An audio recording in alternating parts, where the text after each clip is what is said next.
So ಇವತ್ತು ಹೊನ್ನಾಳಿ ಕ್ಷೇತ್ರದ ನ್ಯಾಮತಿ ತಾಲೂಕು ಕಂಚಿಕೊಪ್ಪ ಗ್ರಾಮ ಪಂಚಾಯಿತಿಯ ಆರುಂಡಿ ಗ್ರಾಮ, ಈಗಾಗಲೇ ಮಾಧ್ಯಮದಲ್ಲಿ ಬಂದಿತ್ತು. ಆರುಂಡಿ ಗ್ರಾಮದಲ್ಲಿ ಇಲ್ಲೀಗಲ್ ಮೈನಿಂಗ್ ಅಂತ ಏನು ಹೇಳ್ತೀವಿ, ಅದು ಅಲ್ಲಿ ಕ್ರಷರ್ ಹಾವಳಿ ಜಾಸ್ತಿ ಆಗಿದೆ. ಸುಮಾರು 7 ಕ್ರಷರ್ಗಳು ಸುಮಾರು ವರ್ಷದಿಂದ ಅಲ್ಲಿ ಆಪ್ರೇಟ್ ಮಾಡ್ತಿರೋದ್ರಿಂದ ಗ್ರಾಮದಲ್ಲಿ ಸಾವು ನೋವುಗಳಾಗಿದ್ದಾವೆ ಹಾಗೂ ಸುಮಾರು ಮನೆಗಳಿಗೆ ಹಾನಿಯಾಗಿದೆ.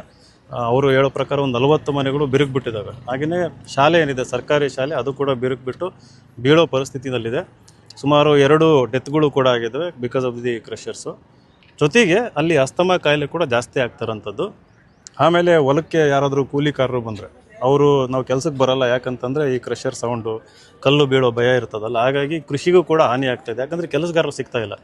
ಸೊ ಇವತ್ತು ಹಲವಾರು ಮನವಿ ಕೊಟ್ಟಿದ್ದರು ಜನಪ್ರತಿನಿಧಿಗಳಿಗೆ, ಮಿನಿಸ್ಟ್ರುಗಳಿಗೆ, ತಹಶೀಲ್ದಾರ್ ಲೆವೆಲ್ಲಿಗೆ. ಯಾರೂ ಯಾವುದೇ ಒಂದು ಆ್ಯಕ್ಷನ್ನ ತಗೊಳ್ಳದೇ ಇರೋ ಕಾರಣ ಇವತ್ತು ಆರುಂಡಿ ಗ್ರಾಮದ ಸಮಸ್ತ ಜನತೆ ಸುಮಾರು ಒಂದು 2 ಬಸ್ನಲ್ಲಿ 106 ಸಂಖ್ಯೆಯಲ್ಲಿ ಜಿಲ್ಲಾಧಿಕಾರಿ ಕಚೇರಿಗೆ ಬಂದು ಇವತ್ತು ಮನವಿ ಕೊಟ್ಟಿದ್ದಾರೆ.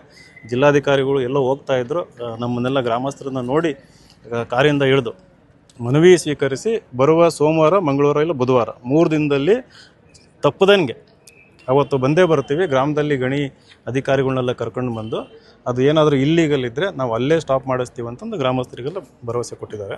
ಸೊ ಹಾಗಾಗಿ ಇವತ್ತು ಗ್ರಾಮದ ಮುಖಂಡರು ಕೂಡ ಬಂದಿದ್ರು, ಅವರು ಮಾತಾಡಲಿ ಅಂತ ಇವತ್ತು ನಾನು ಕೇಳ್ಕೊಂಡ್ರು, ನೀವು ಬರ್ರಿ ಜೊತೆಗೆ ಅಂತಂದು. ಹಾಗಾಗಿ ನಿಮ್ಮ ಜೊತೆ ಇರ್ತೀನಿ ಅಂತ ನಾನು ಬಂದಿದ್ದೀನಿ. ಆ ಸಮಸ್ಯೆ ಏನಿದೆ ಅಂತ ನೀವು ಒಂದು ಮಾತು ಹೇಳ್ಬಿಡ್ರಿ. ಸರಿ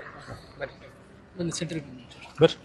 ಈಗ ಅವರು ನಾನು ಹೇಳ್ತೀನಿ, ಸರಿ ಕ್ಯಾಮ್ರಾ ನೋಡ್ಬೇಕು. ಸತೀಶ್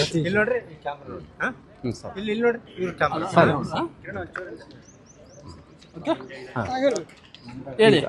ಅವರು ಗುಣೇನ ಬೋರ್ ಲಾರಿಯಲ್ಲಿ ಹೊಡ್ಕೊಂಡು ಭಾಳ ಆಳವಾಗಿ ಹೊಡೆದು ಭಾಳ ಸೌಂಡ್ ಜಾಸ್ತಿ ಆಗಿ ಊರ ಅದರ್ತಾ ಐತೆ. ಆವಾಗ ದನಕರುಗಳಿಗೆ ನೀರಿನ ಕಷ್ಟ ಆಗ್ತಾ ಇದೆ. ಕೆರೆಯಾಳ ನೀರೆಲ್ಲ ಅಷ್ಟು ಅವ್ರು 300 ಅಡಿ ಆಳ ಹೋಗಿದಾವೆ ಅವ್ರ ಗುಂಡಿಗಳು, ಅಲ್ಲಿಗೆ ಹೋಗ್ತಾ ಐತಿ. ಆಮೇಲೆ ಆ ಬ್ಲಾಸ್ಟ್ ಮಾಡಿದಾಗ ಧೂಳು 1 ಗಂಟೆಗಟ್ಟಲೆ ಬಂತು ಅಂದರೆ ಒಂದು ಜನಗಳು ಅಲ್ಲಿ ಹತ್ರಕ್ಕೆ ಹೋಗೋಕ್ಕಾಗಲ್ಲ, ಅಷ್ಟು ಧೂಳು ಐತಿ.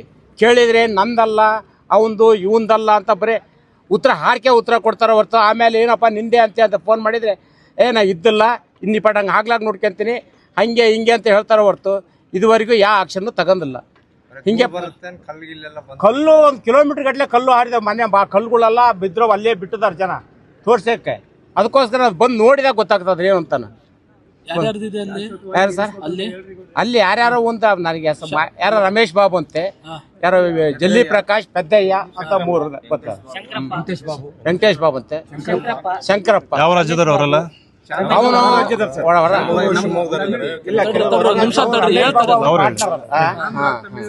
ಆಂಧ್ರದವ್ರಂತವ್ರು, ಪೆದ್ದಯ್ಯ ಆಂಧ್ರದನು, ಜಲ್ಲಿ ಪ್ರಕಾಶ್ ಶಿವಮೊಗ್ಗ. ಇನ್ನುಳಿದ್ರೆ ಯಾರು ದಾವಣಗೆರೆ ಯಾರು ರಮೇಶ್ ಬಾಬು ಅಂದ್ರು. ಎಲ್ಲೆಲ್ಲಿ ಅರ್ಧ ಅಷ್ಟು ಈಗ ಇಲ್ಲ. ಎಂ ಸತೀಶ್ ಒಬ್ರು ಯುವಕರು ಇವ್ರ ಹತ್ರ ಅಂತ